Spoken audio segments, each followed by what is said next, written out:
नमस्कार दोस्तों, स्वागत है आपका मेरे यूट्यूब चैनल पर। मैं हूं रविंद्र लमरोड और हम पढ़ रहे थे क्या, राठौड़ मास। यानी क्या पढ़ रहे थे, जो कल पढ़ रहे थे वही आज पढ़ेंगे।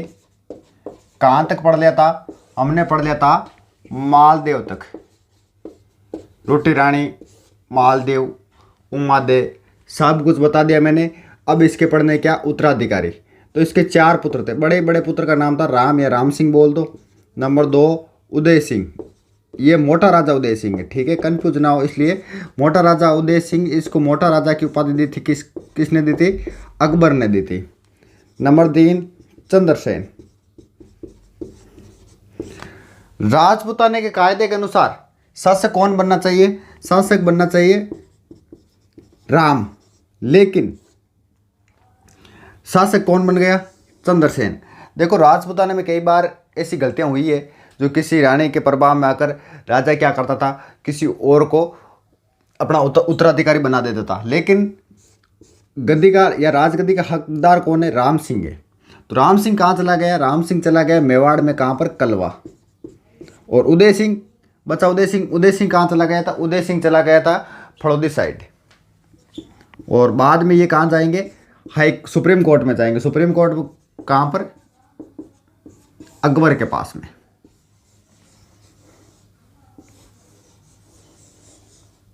ठीक है, तो शासक कौन है? चंद्रसेन। अब हमें किसको पढ़ना है? चंद्रसेन को पढ़ना है। चंद्रसेन ही देखो ज्यादा राज नहीं कर पाया था। इनका जो शासनकाल है वो कब से कब तक है? 1562 से 81। उत्तराधिकारी बनना कौन चाहिए? उत्तराधिकारी राम है, लेकिन शासक कौन बना? चंद्रसेन बना। इसके देखो चंद्रसेन के उपनाम बहुत है। कौन है? एक तो सबसे पहले इसका उपनाम देखो, इसका सबका हम देखेंगे कि उपनाम इनके कैसे पड़े। सबसे पहले इसका जो उपनाम है वो है अकबर का विरोध करने वाला प्रथम शासक। अकबर का विरोध करने वाला प्रथम शासक। महाराणा प्रताप तो बाद में करेंगे, कब? 1972 में। लेकिन ये कब करने लगे? 1570 में, जब नागौर दरबार लगा था उस समय करने लगा था। ठीक है, अकबर का विरोध करने वाला राजस्थान का प्रथम शासक। ठीक है। नंबर 2 इसे कहते हैं भूला बिसरा राजा। ये नाम क्यों पड़ा, इसका भी हम विश्लेषण देखेंगे। ठीक है। उसके बाद नंबर 5 महाराणा प्रताप का अग्रगामी या पथ प्रदर्शक।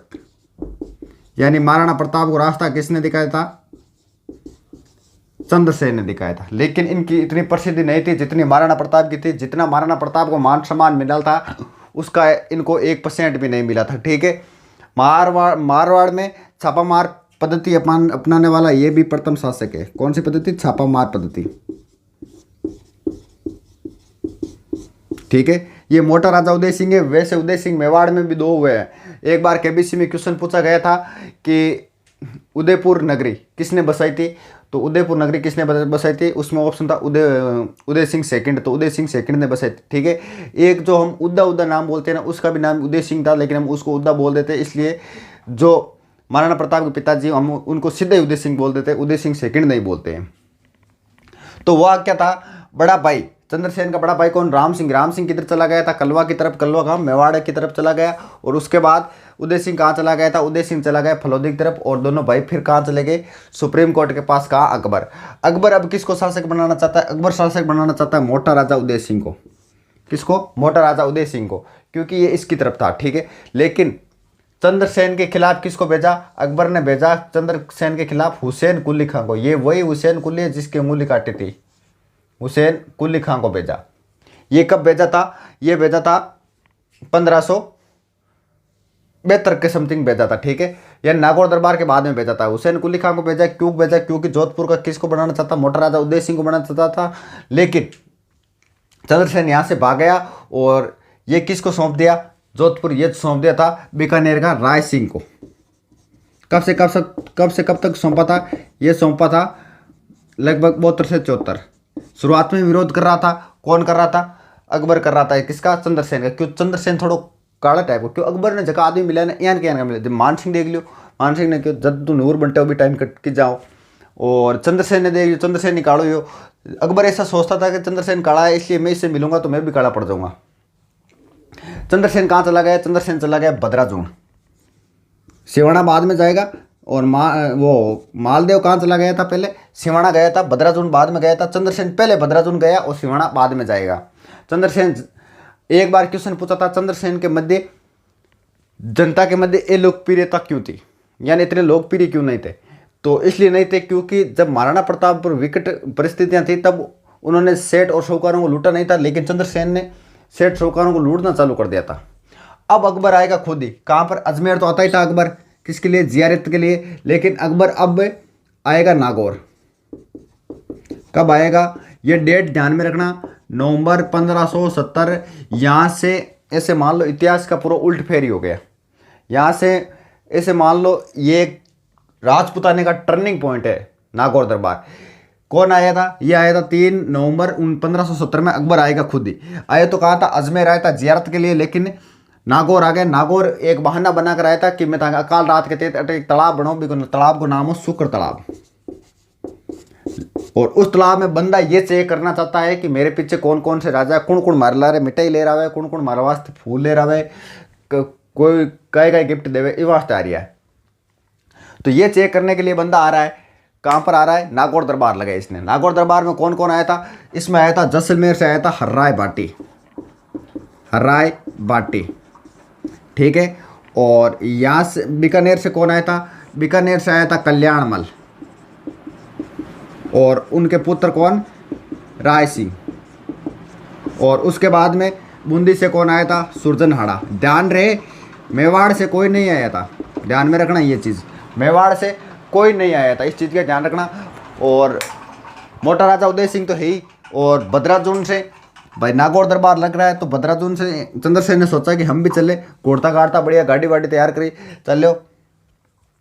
कैसे भी करके अकबर ये चाहता है कि चंद्रसेन को नाराज करने से। इससे नागौर दरबार में और कौन था? नागौर दरबार में कोटा का दुर्जन साल हाड़ा भी था, दुर्जन साल हाड़ा।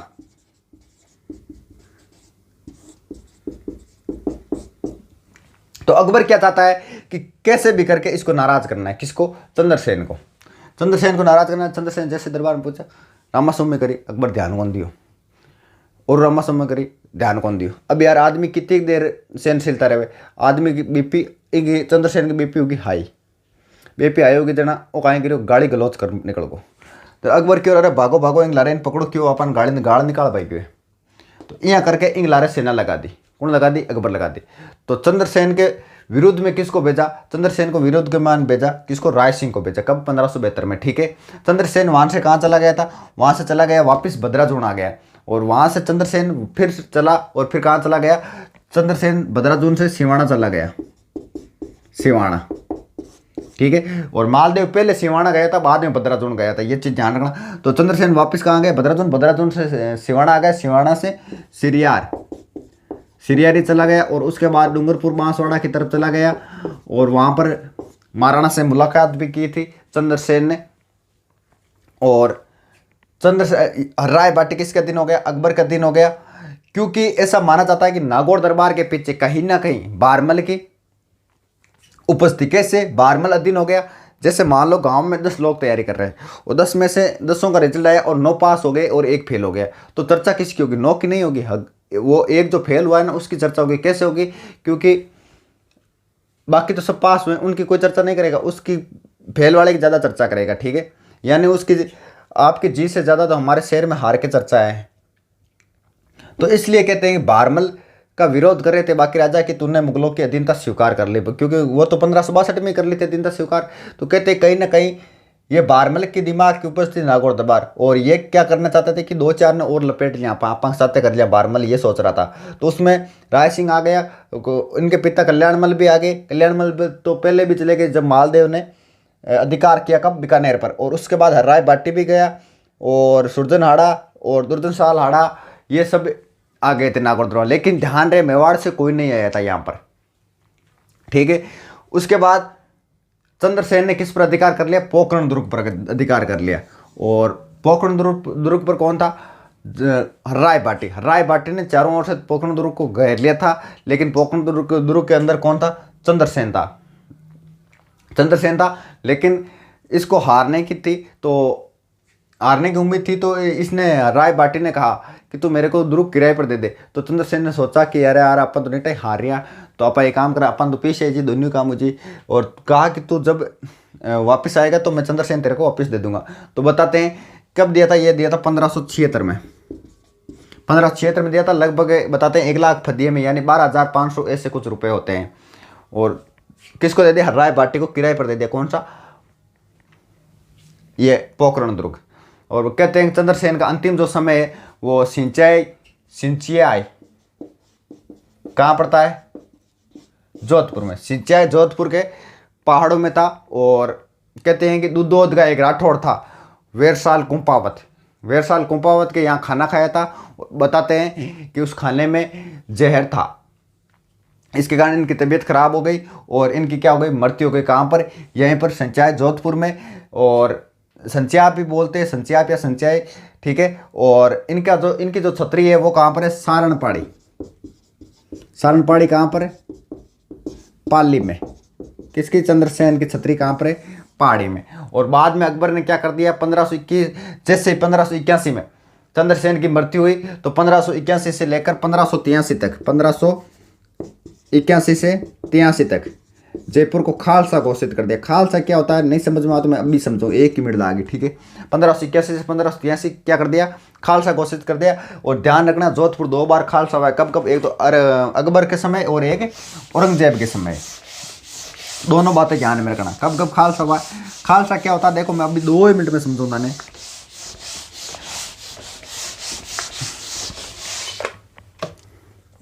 मान लो आपने प्रधानमंत्री जी मोदी, और मोदी के जगह मान लो अकबर ने, और राजस्थान में गुणा आपने अशोक जी गहलोत, अशोक जी जगह में मान लो ने मोटा राजा उदय सिंह ने मान लो, या चंद्रसेन ने मान लो, चंद्रसेन को मान लेते हैं।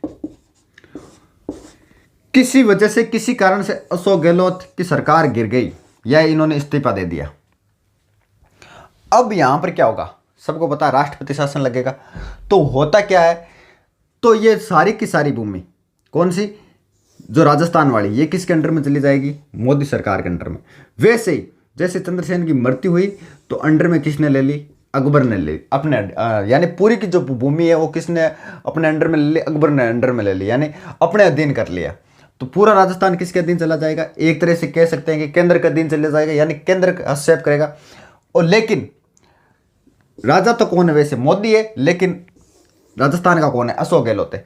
लेकिन कुछ नियम और शर्तें जो है मोदी की भी चलेगी, कुछ और नियम शर्तें अशोक गहलोत की चलेगी। जैसे मान लो अगर पुलिस पर नियम बनाना है कि पुलिस की वैकेंसी निकालनी है, तो कौन निकालेगा, अशोक जी गहलोत निकालेगा। कब मैं भर्ती कराऊंगा, कब क्या करूंगा, सब कुछ प्रोसेस कौन करेगा, अशोक जी करेंगे। लेकिन अगर सेना से अगर कोई काम है, जैसे डिफेंस में, यानी वायुसेना है, नौसेना है, थल सेना है, तो उसमें कौन नियम बनाएंगे, मोदी जी बनाएंगे। कब भर्ती निकालनी है, क्या निकालनी है, वो सारा कहाँ से होगा, वो होगा केंद्र से सारा काम होगा। कुछ नियमों में हस्तक्षेप कर सकते हैं अशोक जी गहलोत, लेकिन कुछ जो नियम है वो केंद्र के ही रहेंगे। लेकिन सरकार किसकी रहेगी, अशोक जी की रहेगी। तो खालसा क्या होता है, खालसा ये होता है कि किसी तरह से इनकी सरकार ने इस्तीफा दे दिया या इन्होंने सरकार छोड़ दी, ठीक है, या इनकी सरकार गिर गई, तो सारा सेक्टर जो राजस्थान का जो सेक्टर है वो किसके अंडर में चला जाएगा, मोदी जी के सेक्टर में चला जाएगा, ठीक है, यानी इनका अधीन आ जाएगा पूरी भूमि। और वैसे ही क्या हुआ, चंद्रसेन की मृत्यु हुई और अकबर ने अपने अधीन ले लिया किसको, जोधपुर को। तो जोधपुर 2 बार खालसा हुआ है, कब कब, एक तो औरंगजेब के समय हुआ था और एक अकबर के समय हुआ था। दोनों ध्यान में रखना। ये तो हुआ था 1581 से 83, यानी 2 साल खालसा रहा था जोधपुर। इस चीज का ध्यान में रखना, कई बार क्वेश्चन यहाँ से पूछ लेते हैं। 2 साल खालसा रहने के बाद में 1583 में अकबर ने शासक किसको बना दिया, अकबर ने शासक बना दिया मोटा राजा उदय सिंह। मोटा राजा उदय सिंह नाम याद रखना। मोटा राजा इनकी उपाधि है, किसने दी थी, अकबर ने दी थी। मोटा राजा लगाना जरूरी है। वैसे मेवाड़ में भी 2 उदय सिंह हुए, ध्यान में रखना, मैंने बता दिया। और ये उदय सिंह मोटा राजा उदय सिंह है, वो मोटो तगड़ो हट्टो कट्टो यहाँ चौड़ो पाजाम फिर तो जो यहाँ ला तो कुछ खली आवे ये शाब हुआ। तो इनका शासनकाल कब आता है, 1583 से लेकर 95, 95 नहीं समझ में आया तो ठीक है। तो ये कौन हो गया, मारवाड़ का, ध्यान रखना, मारवाड़ का प्रथम शासक है, मारवाड़ का प्रथम शासक है जिसने मुगलों की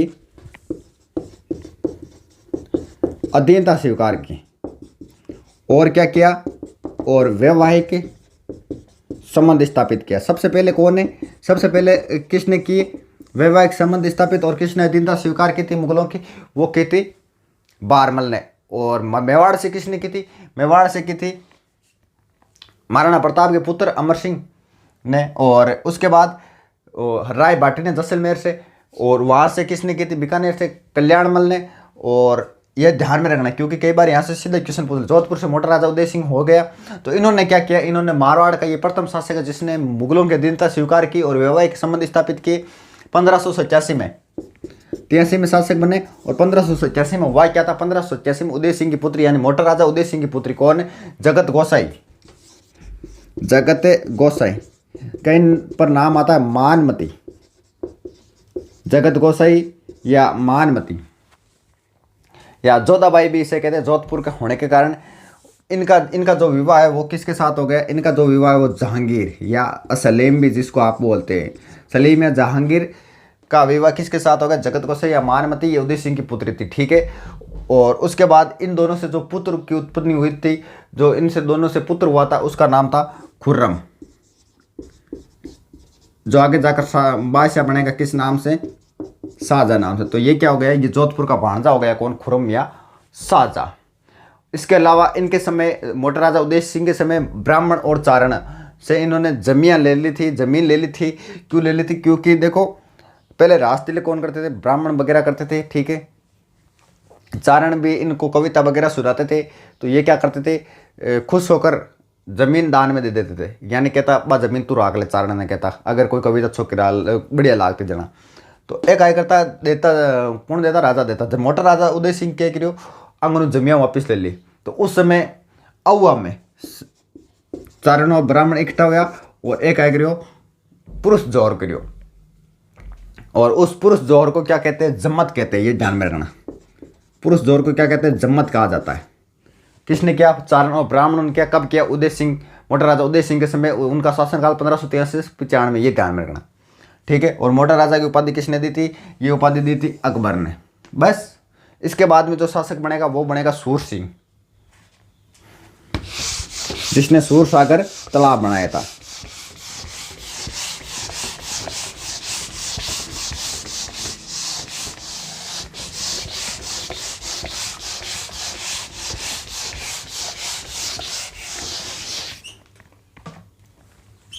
सूर सिंह,